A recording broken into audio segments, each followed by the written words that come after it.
Frank Sherry, drawing the media, I'm wondering how much your website, America's Voice, draws mainstream media. When I was looking at it, I found some fascinating facts that I didn't know. There's a whole section called Debunking Myths that does a very admirable job of doing just that. There was another section explaining why it is that in surveys, a lot of people both support comprehensive immigration reform and Arizona's very restrictive new law, something that is quite complex, difficult to understand. Your website made it pretty clear.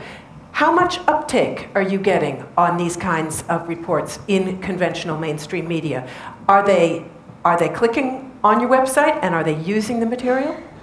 They are, and now through the miracle of online metrics, we can actually tell who's opening our emails that we send out, and we send out a lot. Because we're not trying to get all of our statements covered. We send out 4 or 5 statements a week.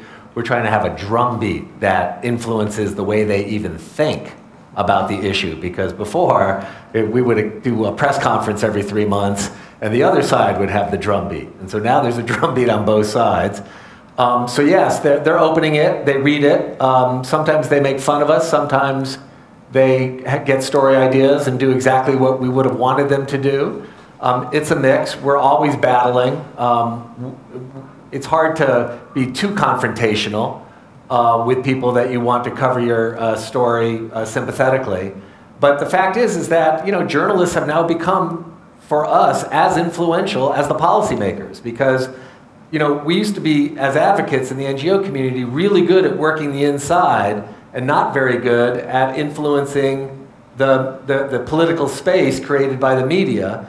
So we have to put as much energy into creating the political space and influencing the size of it in order to win on the inside. And so we see it very much the same. We don't advocate the same way with journalists as we do with policymakers, but we're as aggressive in trying to influence them. And what we've begun to do is, instead of just trying to get them to cover our story, is through blog posts, through the online media in the United States. There's a Huffington Post, which is now on a par with the New York Times, the flagship newspaper for the country, in terms of viewership. Well, anyone can get an account and post. And then it's a matter of trying to drive attention to that post. So we're actually creating news, not begging for news. And that puts us in the driver's seat. I'll give you an example. Michelle Obama went to a high school with the First Lady of Mexico during a state visit, and they did a little circle with all the little kids, and it was mainly a Latino school population. And this 7-year-old girl, during the question and answer period said, "Miss Obama, why does your president want to send my people home? Why is he deporting so many Mexicans and Latin Americans?" And Michelle Obama handled it very smoothly, but we got the video. It was posted on some blog. Our emails went nuts. We put it up. It got front paged, as they call it, on Huffington Post. The video and the story, our take on it, got blasted through the media environment, and it was front page news in every newspaper in the country the next day. So that's a very different experience from begging the media to please cover our story to making them cover our story because it's inevitable and making it easy for them to do so. So, we're in the fight. It's hard. I mean, I suppose we lose still more than we win in influencing the narrative, but the point is that we're going to be very aggressive. My board chair, Henry Fernandez, always talks about, he pounds the fist, he says, volume and velocity. Volume and velocity, and we organize ourselves like the communications war room of a political campaign, but our candidate is immigrants and immigration reform. Volume and velocity are, of course, two of the big advantages of new media. So what I'm hearing you say is that new media is a crucial tool if you want to do advocacy work. And I've heard Susan Margetti tell us that it's crucial to have different journalists, new journalists, diverse journalists. But what do we do with the journalists we already had, the old school journalists? Do we need better training for them? Well, here's the important thing about beginning to create and change your team. I remember one day walking out on the floor and hearing a discussion between my morning show producer, who is black, and my at the time, host who is white. And they were having a compelling discussion about racial profiling. It was a heated argument about whether or not racial profiling was an issue. And what I found is that in 2001, with 2% diversity in the team, and I also want to speak to the leadership for a minute, because you do need the policies in place. You have to build inclusivity right into your key core values in terms of what it is you're trying to achieve. But I remember my morning show producer, Nick Davis, telling me that in 2001, he was the New Voices producer. His job was to go out and find stories, good stories in diverse communities, and get them on our airwaves. And often, way too often, they would never end up on the airwaves. Because someone would say, no, did that. No, we had one of those 6 months ago. No, we did that once in 1988. And so what we did was, in our hiring, we looked first at the leadership ranks. I have 8 leaders in radio. I do TV and online as well, but that's relatively new in terms of my responsibilities. In radio, we have 8 leaders, and 4 of them are themselves diverse. And we have 5 local shows, and 4 of those 5 hosts are themselves diverse. What it does is it changes the actual dialogue on the floor.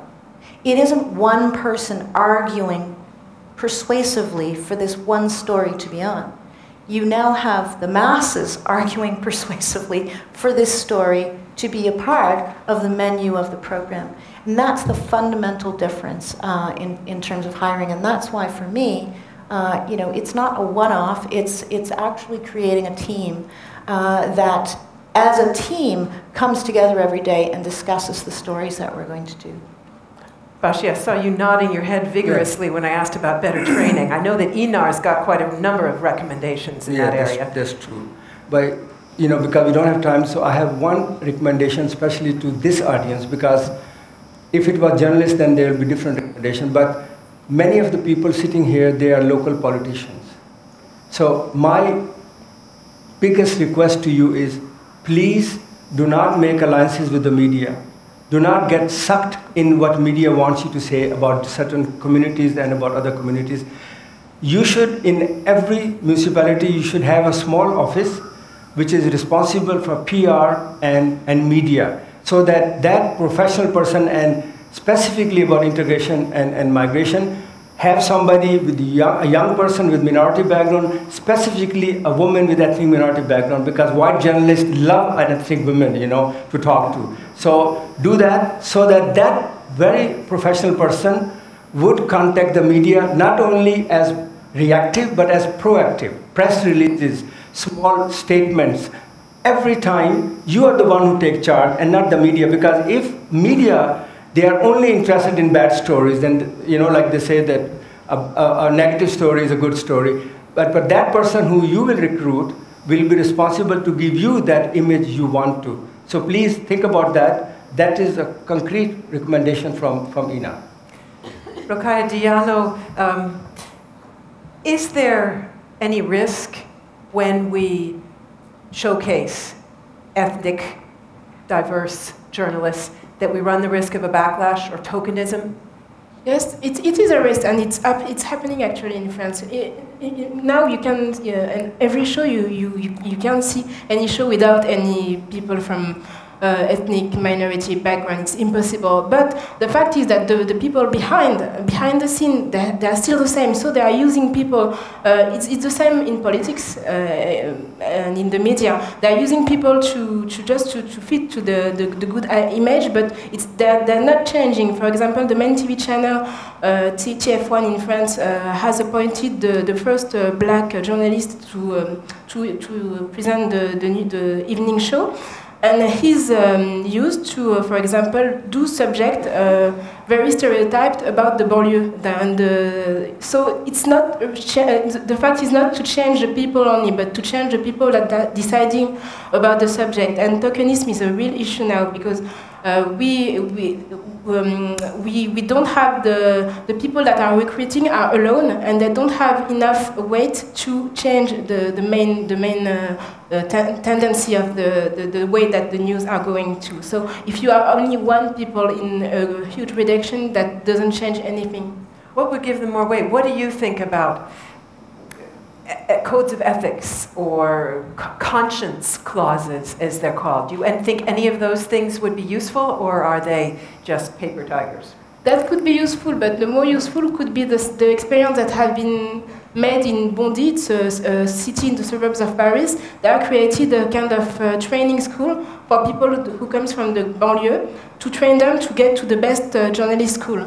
And most of them has been prepared for a year, and they have taken the exam to go to the main school of France, and most of them have passed the exam. So that can be a way to make young people to access to the mainstream media and to be not only one but several of them. So that's better than charter of deontology.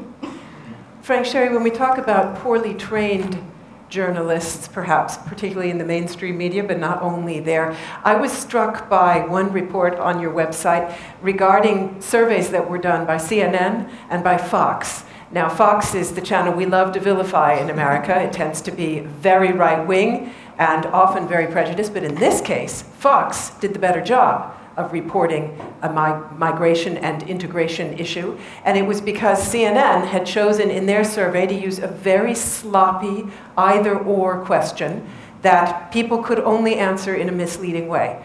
How do you change sloppy habits like that? How do you train journalists not to do things that way, particularly given the kind of time and financial pressure they're under?